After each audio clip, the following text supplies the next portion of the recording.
Et évidemment, c'est aussi quelque chose qui a été introduit dans GPT-4. Ce que je trouve intéressant, alors ça, je ne sais pas si ça va vous parler, mais comme je vous disais, utiliser des outils, ça paraissait d'être une façon de patcher des défauts des LLM.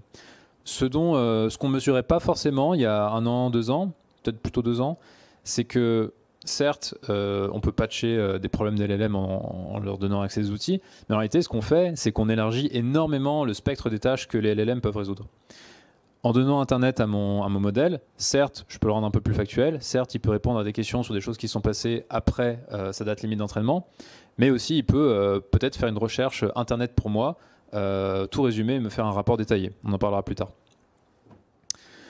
Donc ça, c'est un modèle qui peut faire un tool call, mais en fait, on n'est pas obligé de s'arrêter en si bon chemin. On peut aussi faire plusieurs tool calls à la suite.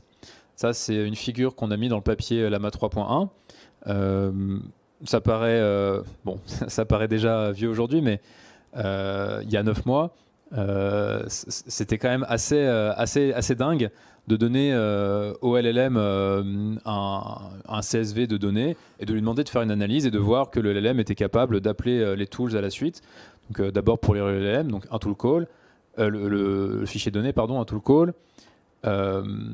Pour faire 2-3 analyses sommaires, un deuxième tool call, et puis pour faire un plot, un troisième tool call. Donc, voir Llama 3 points et pouvoir faire plusieurs tool calls enchaînés à la suite, c'était très étonnant de voir qu'il n'y avait pas besoin de tellement de données pour y arriver.